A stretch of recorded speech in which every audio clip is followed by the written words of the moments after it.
Hello friends, welcome to Kathy's Craft Room. I am live on YouTube. I have never tried this, so forgive me if it goes awry. I am going to assemble a scrapbook layout that I've been promising to do for a while and just have not had the opportunity. I'm not able to see my notes, so if you're sending me a message right now, I haven't had the chance to get that part of my app working. So I apologize. I'm starting with some paper that I've had from my stash. This is part of a Die Cuts with a View stack, and I'm trying to find it's the associate that goes with this latte cardstock. It's from 2009, if you can believe that. The colors are gorgeous, so I hope those are coming in focus. I'm sorry if it's not. But the paper is beautiful. I bought it initially because I was going to do something with the Twilight series back when, you remember, Bella's wedding was all purpley and green and woodsy, and I was inspired to do kind of a mini album, but I changed my mind, and now I am going to do this picture. So I hope that's in camera. This is a family picture, my husband's brother and his wife and children, and I do have their permission to do the layout. So I've cut out some mats, as you can see, in coordinating cardstock. I did 2 sheets of paper for this, and then some of these embellishments came from a separate sheet. Now, they weren't meant to be die cuts. I just turned them into die cuts. So I'm just going to be playing around here for a little bit. I hope that you enjoy this. I have not tried a YouTube live. I've done some Facebook live. That's been kind of fun, and I've been meaning to try this for a while. If you're bored, I apologize. I'll get better with time. Right now I'm just trying it out, seeing if my room and my lighting will work. I'm hoping there's not too much of a glare. If I'm off camera, forgive me. I'll try and share the full layout as I improve with taping. So let's get started. On the first 12 by 12 sheet, as you can see, this comes pre-printed. The only thing I did differently for this, and I like to do this from time to time, is you can see here that I just used my X-Acto knife and I cut right along the line where that meets the paper. And I did that to create a little pocket because I thought, you know, I don't want to cover that lovely little glittery part up. So I haven't decided quite yet if I'm going to mat this straight on. See what I'm talking about? It's nice to be able to tuck things in under there but not cover up the beautiful image. So you can take a vote. I don't know if I enjoyed that or that better. It's kind of nice to see the scattered. Let me try that for a bit. The second piece of paper that I got, both of these, the husband and wife in this picture, are very talented piano players, as is their oldest daughter. And so this collection happened to come, and it's very faint, so I hope you can see it. But this paper has piano print at the music print in the back here. It's very, very faint, but I loved it so much, and it said something about them, I think. So I just took a small piece, and I don't have my ruler, so I can't even tell you how big a piece this is. It looks like about 2.5 to 3 inches. I distressed the edges. I inked it. I did a little rip. Yes, that was intentional. I just wanted to make it look a little bit aged. And so there's brown on this side. There's a little teeny edge of brown on that side. So I want to kind of balance that out and tuck this back here. Now, yes, I'm covering up some of these beautiful flowers on this side, but that's okay. There's enough of it showing, and I really like the music. So just bear with me. I'm just trying to decide what looks the best. You can comment, and I will try to take a peek from time to time. That may be where I want it. I'm trying to decide, but let's leave it there for now, and if I feel inspired to just straighten it up, I will. I'm not usually, I should say, a messy scrapbook, artistic. I try to stay pretty traditional because I enjoy, clean lines and things like that in my scrapbooking, but I may try something different today. It just depends. This is such a beautiful park near their home that I really wanted to share that. Now this little piece was part, like I said, of another sheet of paper, but also part of this. I think I'm going to tuck that there. They sent this picture to us, not as a postcard obviously, but this is such a great shot. I don't know who took that of them, but they did a great job, so I really want to use that. And then I am going to put some journaling. I hope this is all in camera. I am going to put some journaling. There's the postcard. This little square here, probably to fill up that space right there. I really don't want to cover up her hand, but I may. That may work for me. And then, I hope you can see how this is coming together. Gluing it would be a boring part for you guys, but I'm kind of giving you an idea of my process. I'm going to tuck this maybe there. I kind of like that layered look. So you can't tell it's a tag, but I like it. And then,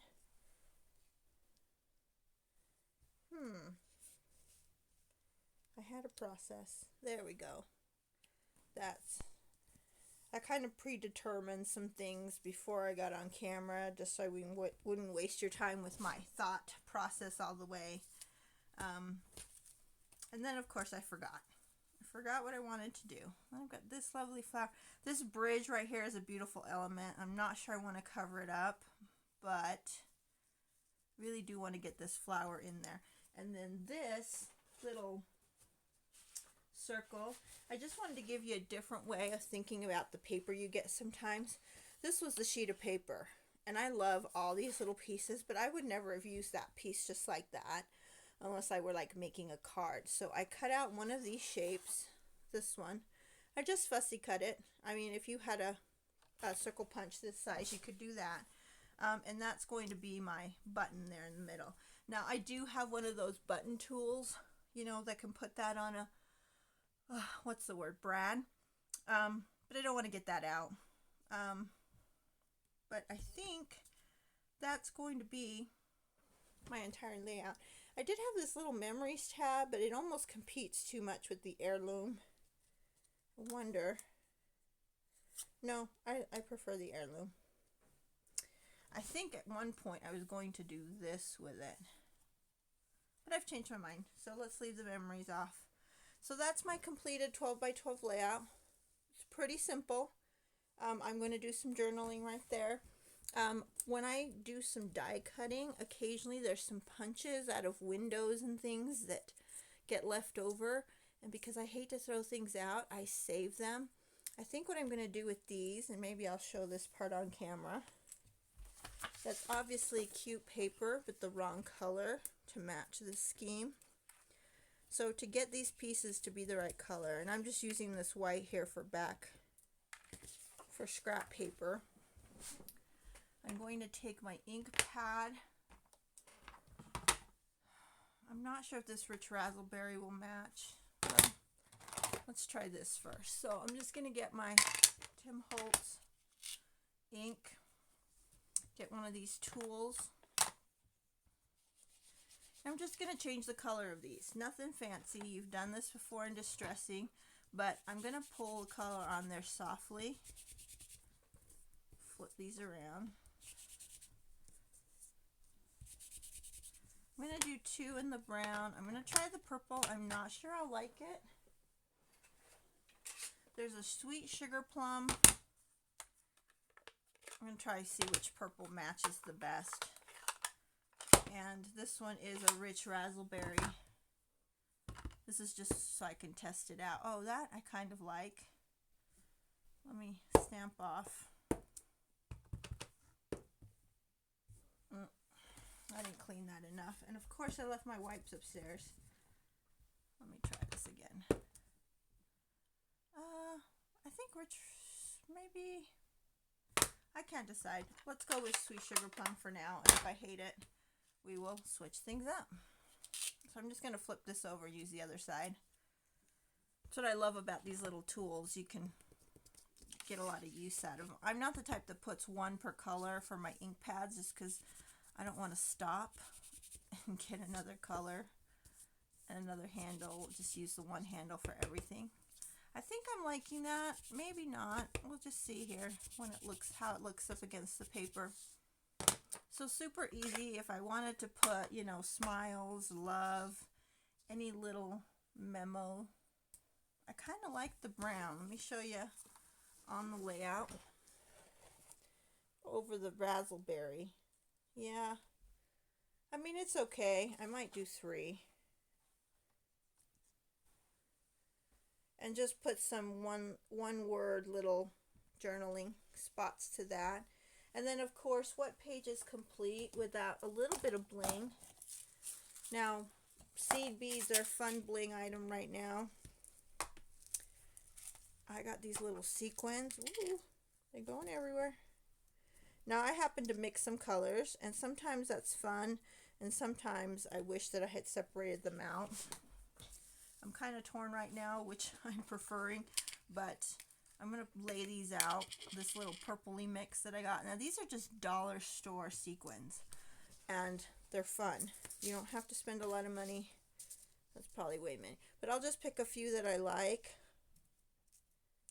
and then scatter them on the page and see what I think. So let's go with those. Now you can see why I called this purple inspiration, right? It's just too much cuteness happening with their outfits, and I'm sure she coordinated it because it's just too adorable to have been by accident. Now you can put these kind of fun there as bullet points, which I think might be cute. I'll surprise you with the finished layout, which I decide doing, or you can just kind of drop these and wherever they land,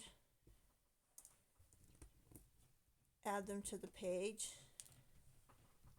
Or not. I didn't like that smudge, but kind of like that. I might add a couple more, but there's my layout. I don't know if I can zoom in. Oops. Hope I didn't make anyone dizzy there. To get the whole shebang. Sorry, get that out of the way. But there's my layout. Purple inspiration. I'll glue it all together and post a picture in the comments section. But I hope you enjoyed this quick video. Leave me some comments and suggestions. I don't mind improving. I know this was kind of a mess for my first time, but I hope you enjoyed it. It'll be recorded and I'll share it on my Facebook page as well. Have a great day and thanks for stopping by. This is Kathy Rigby. Till next time.